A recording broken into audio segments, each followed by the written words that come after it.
Hi hello friends, welcome to our channel Lakshrutra nest. என்னோட சேனலை subscribe பண்ணி சப்போர்ட் பண்ணுற அனைத்து அன்பார்ந்த உள்ளங்களுக்கும் என்னுடைய மனமார்ந்த நன்றிகள்.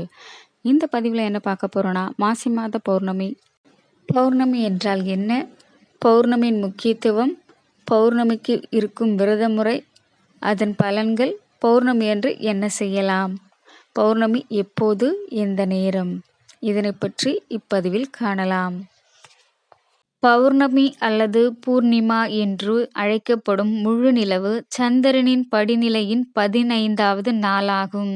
ஏனெனில் சந்திரன் சுக்லபக்ஷத்தில், அதாவது வளர்பிறை காலம், இறுதி நிலையை அடைகிறது. பௌர்ணமியின் முக்கியத்துவம்: எந்த ஒரு புதிய முயற்சியும் அல்லது செயலையும் தொடங்கி வெற்றிகரமான பலன்களை பெறுவதற்கு பௌர்ணமி மிகவும் மங்களகரமானதாக கருதப்படுகிறது.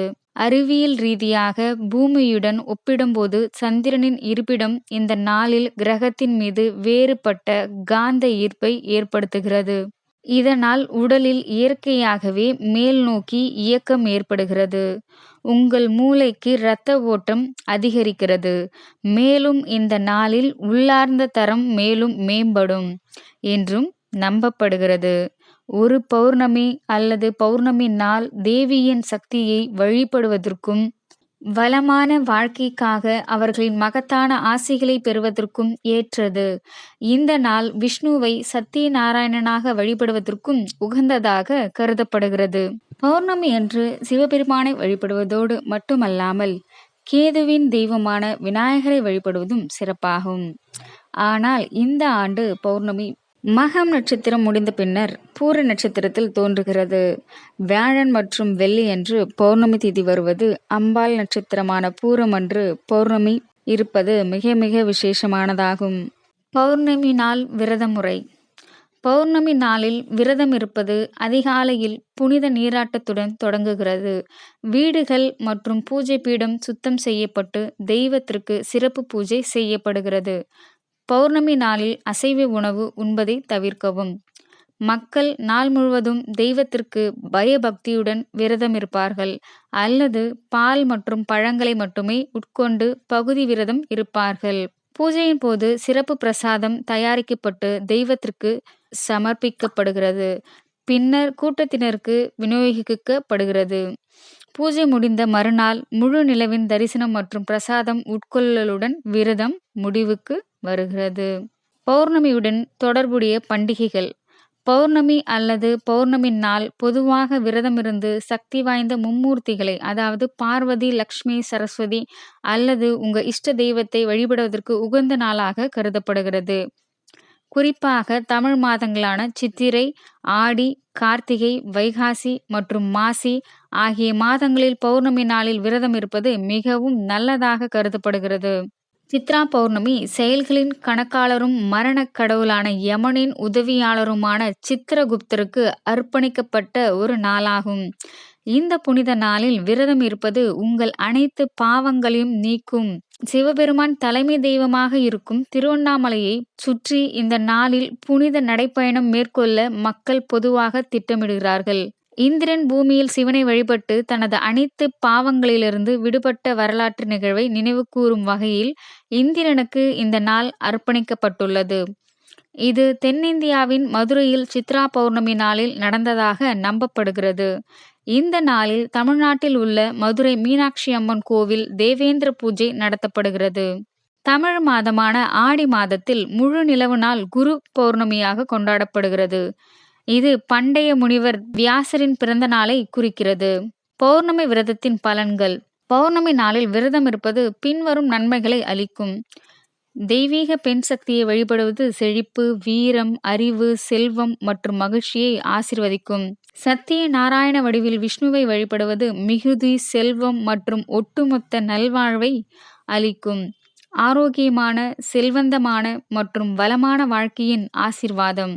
மாசி மாத பௌர்ணமி அன்று சத்தியநாராயண பூஜை செய்வதும் மற்றும் மாலை நேரத்தில் சூரிய அஸ்தமனத்திற்கு பின்னர் அம்மன் கோயில்களில் வழிபாடு செய்வதும் அதிக நன்மைகள் தரும்.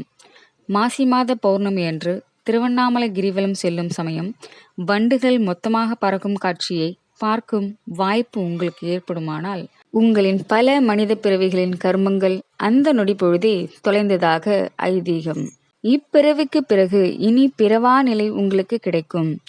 மேலும் அனைத்து துறைகளிலும் ஈடுபட்டுள்ளவர்கள் மாசி பௌர்ணமி கிரிவல வழிபட்டால் அதிக பலன்களை பெறுவார்கள். கணவனை பிரிந்து வாழ்பவர்கள் கணவரின் அன்பை பெற்று இணை பிரியாமல் வாழும் அமைப்பு உண்டாகும். அதிகளவு கடன் வாங்கி அதை திருப்பி செலுத்த முடியாமல் திணறுபவர்கள் மாசி பௌர்ணமி கிரிவலம் சென்று சிவனை வழிபடுவதன் மூலம் விரைவில் தீரும்.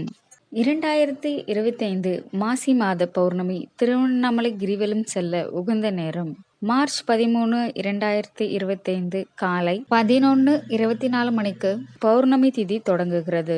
எனவே திருவண்ணாமலை பௌர்ணமி அன்று கிரிவலம் செல்ல விரும்புபவர்கள் வியாழன் மாலை 11:24 மணியிலிருந்து மார்ச் 14, 2025 வெள்ளிக்கிழமை மறுநாள் நண்பகல் 12:34 மணிக்கு முடிவடைகிறது. மாசி மாத பௌர்ணமி அன்று என்ன செய்யலாம்? இந்த பௌர்ணமி வியாழன் மற்றும் வெள்ளி மதியம் வரை உள்ளது. எனவே அன்று பௌர்ணமி காலையிலேயே வியாழன் அன்று பௌர்ணமி பூஜை செய்பவர்கள் சிவன் கோவிலுக்கு சென்று சிவனுக்கு பாலபிஷேகம் அல்லது பூக்களால் அர்ச்சனை செய்துவிட்டு வழிபடலாம். அதே போல விநாயகருக்கும் அர்ச்சனை செய்து அருகம்புல் மாலை சாற்றி வழிபடுவது மிக சிறப்பாகும். வெள்ளிக்கிழமை அம்பாளின் பூரம் நட்சத்திரம் வரும் நாளில் மதியம் வரை பௌர்ணமி இருப்பதால் வெள்ளி காலையில் கோவிலுக்கு சென்று நெய் தீபம் ஏற்றலாம். அம்பாளுக்கு அபிஷேகம் அர்ச்சனை செய்யலாம். வீட்டிலேயே சிவபெருமான் திருவுருவ படத்திற்கு பால் அல்லது பூக்களை வைத்து அர்ச்சனை செய்து தீபம் ஏற்றி வழிபடலாம். பௌர்ணமி அன்று சிவன் மற்றும் பார்வதி ஒன்றாக இருக்கும் படத்தை வணங்குவது வீட்டில் சுபிட்சத்தை ஏற்படுத்தும் என்பது ஐதீகம். மாசி பௌர்ணமி அன்றுதான் பார்வதி தேவி அவதரித்தார். பௌர்ணமி திதி வெள்ளி நண்பகல் வரை இருப்பதால் வெள்ளிக்கிழமை காலையில் வீட்டில் தீபம் ஏற்றி இனிப்பு பழங்கள் வைத்து அம்பாளுக்கு பூஜை செய்யலாம். மாசி மாதம் பௌர்ணமி தேதி மற்றும் நேரம். மாசி மாத பௌர்ணமி மார்ச் 13ஆம் தேதி வியாழக்கிழமை அன்று வருகிறது.